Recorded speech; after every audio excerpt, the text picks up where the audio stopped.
Bismillahirrahmanirrahim. Assalamualaikum warahmatullahi wabarakatuh. Bapak-bapak, ibu-ibu, mas-mas, mbak-mbak, khususnya adik-adikku sekalian yang dirahmati Allah dimanapun Anda berada. Kembali di IIP Channel bersama saya, IIP Wijayanto. Kali ini kita akan membahas tema semakin lama mantan menjauhimu, semakin dekat waktunya dia kembali kepadamu. Ya.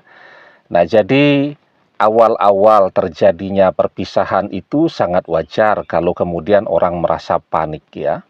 Merasa mantan harus sesegera mungkin kembali kepada dia. Kalau mantan tidak segera kembali, bisa gawat nih. Mantan bisa betul-betul jadi milik orang ketiga.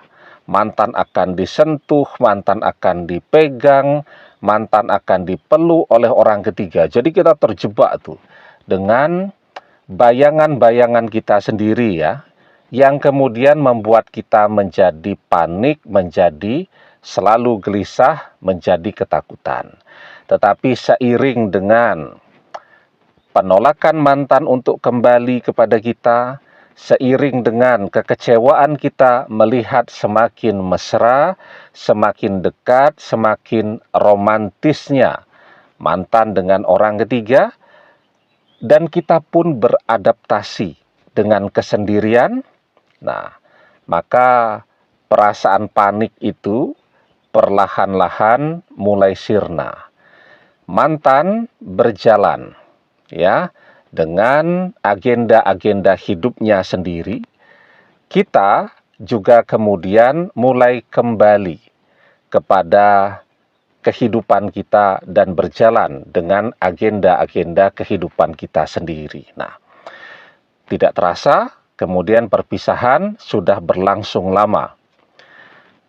Ketika perpisahan itu sudah terjadi cukup lama, misal begitu, ada yang kemudian mantannya balik kepada dia. Tetapi ada juga yang mantannya kemudian menikah, ya, serius bersama orang ketiga, atau mantannya berpisah dengan orang ketiga tapi tidak kembali kepada dia.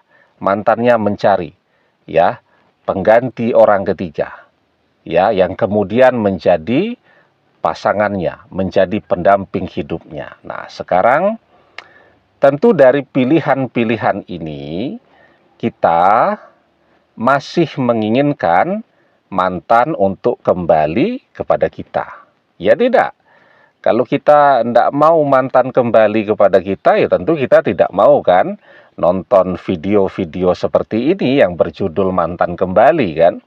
Begitu muncul thumbnailnya tuh di YouTube, langsung kita hindari, kita cari yang lain. Tetapi saat kita masih menyempatkan diri untuk melihat video dengan tema seperti ini, itu adalah pertanda bahwa sesungguhnya kita masih ingin balik dengan mantan.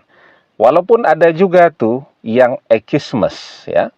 Ekismes itu adalah keadaan psikologi seseorang ketika dia amat menginginkan sesuatu, tetapi kemudian dia mengatakan saya tidak menginginkannya.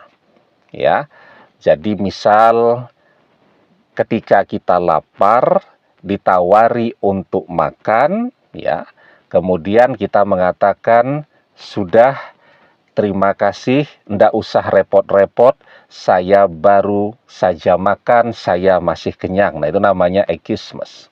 Ya, termasuk juga kadang-kadang ada juga tuh komen, sudah lupakan mantan, mantan sudah ndak usah dipikirkan lagi, cari yang baru dan seterusnya. Padahal dia masih menyempatkan diri untuk melihat video-video tadi ya. Nah, itu namanya ekismes.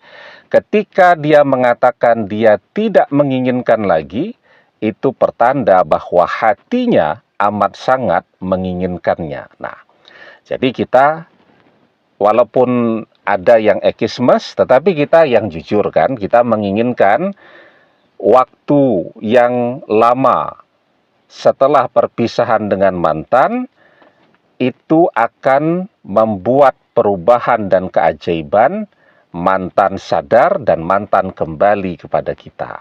Ya, nah, sekarang apa nih perbedaannya antara orang yang sudah lama berpisah dengan mantan? Yang pertama, mantannya balik. Yang kedua, mantannya berpisah dengan orang ketiga, tetapi tidak balik kepada dia, nyari yang baru lagi.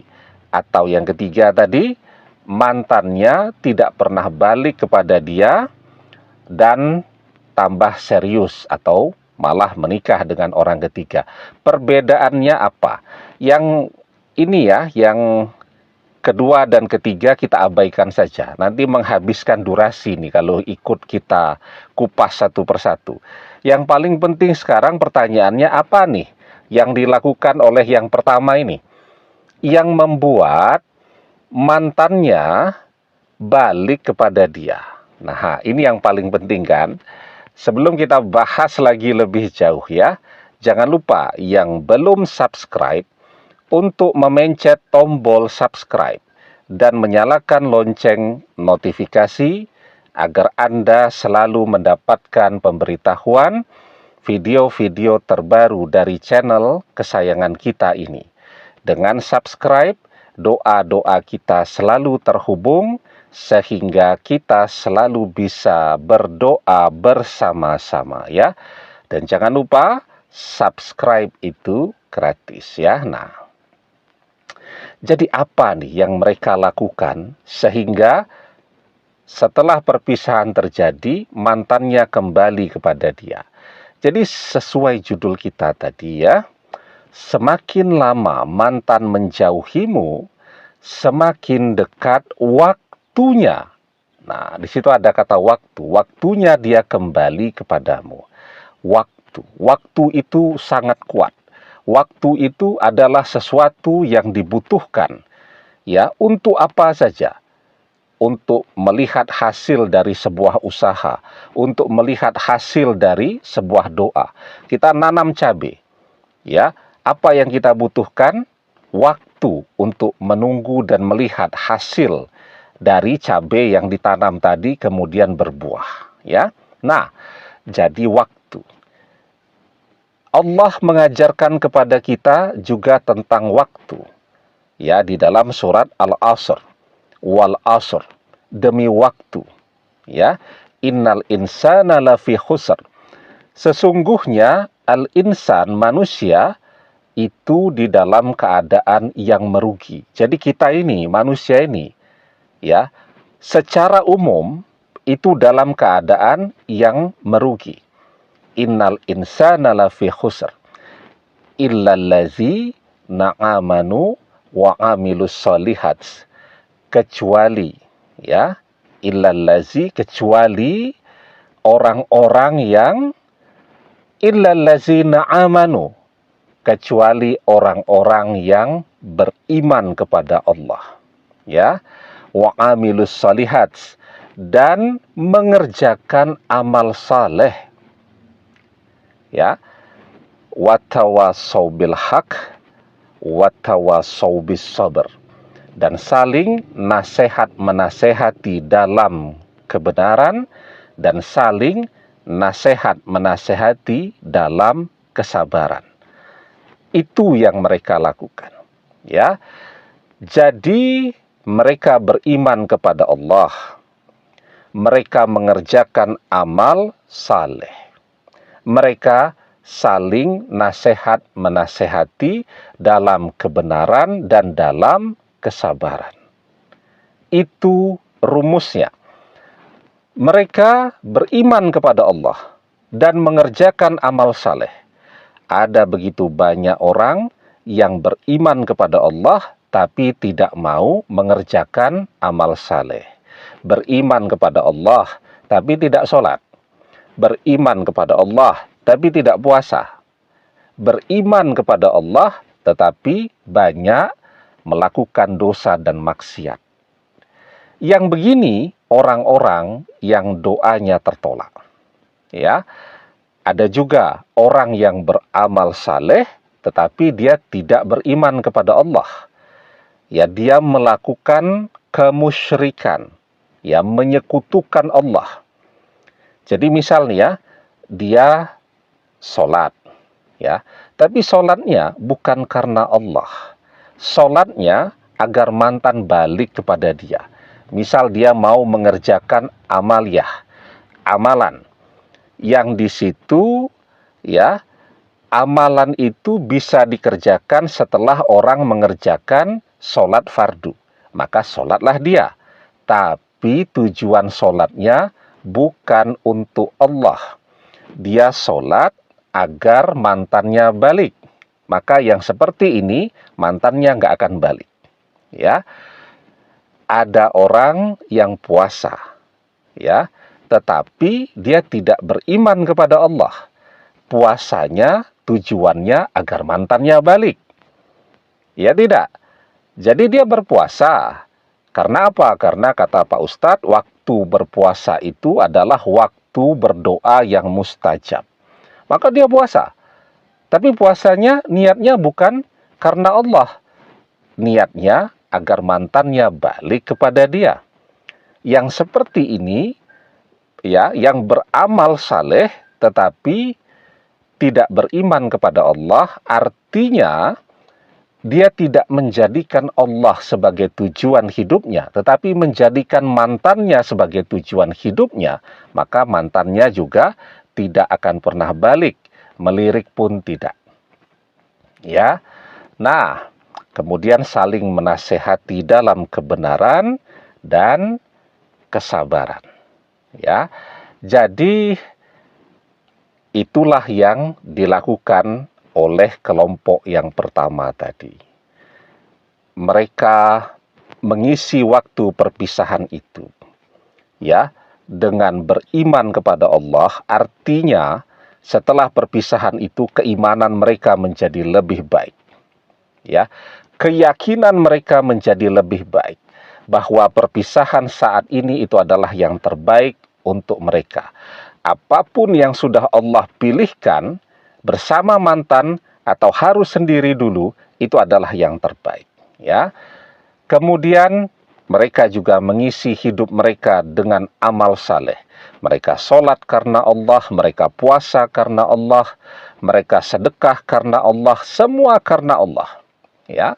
Dan mereka rajin menasehati orang dalam kebenaran dan kesabaran, maka bertambahnya waktu setelah berpisah dengan mantan itu adalah pertanda bagi mereka semakin dekat pula waktunya mantannya kembali. Ketika dia beriman kepada Allah, ya, dia berserah diri kepada Allah, artinya dia pasrahkan. Dan orang yang pasrah itu adalah tanda orang-orang yang doanya mustajab. Ya, karena apa? Karena kepasrahan kunci terkabulnya doa. Wa may yatawakkal 'alallahi fahuwa hasbuh. Dan barang siapa yang bertawakal kepada Allah, niscaya Allah akan mencukupkan seluruh kebutuhannya. Ketika dia mengerjakan amal saleh, termasuk juga dia memilih untuk mengerjakan amalan-amalan agar mantannya kembali kepada dia. Dia mintanya kepada Allah. Ya, ada orang yang mengerjakan amalan tetapi mintanya kepada khodam, mintanya kepada jin dan seterusnya. Dia enggak, dia mengerjakan amalan. Ya, tetapi dia memintanya kepada Allah. Maka inilah orang-orang yang apa menjadi doanya, apa menjadi amalannya akan menjadi sesuatu yang mustajab. Ya, dan dia menasehati orang dalam kebenaran dan kesabaran. Ya, dia melihat nih, ya, ada nih temannya senasib dengan dia, sibuk, ya, nyari khodam untuk menundukkan mantannya, nyari jin, ya, perewangan untuk menundukkan mantan. Dia nasihati, jangan, hati-hati nanti tidak terjebak dalam dosa kemusyrikan. Mantan tidak balik, malah dapat dosa, ya. Dan dia menasehati, bersabar, terus berdoa. Nah, ketika itu yang orang lakukan, maka apa yang dia butuhkan akan Allah berikan, ya. Dan apa yang menjadi doa-doanya akan Allah kabulkan. Wa may yatawakkal 'alallahi fahuwa hasbuh. Demikian, semoga bermanfaat. Wallahu a'lam bissawab, billahi taufik wal hidayah. Assalamualaikum warahmatullahi wabarakatuh.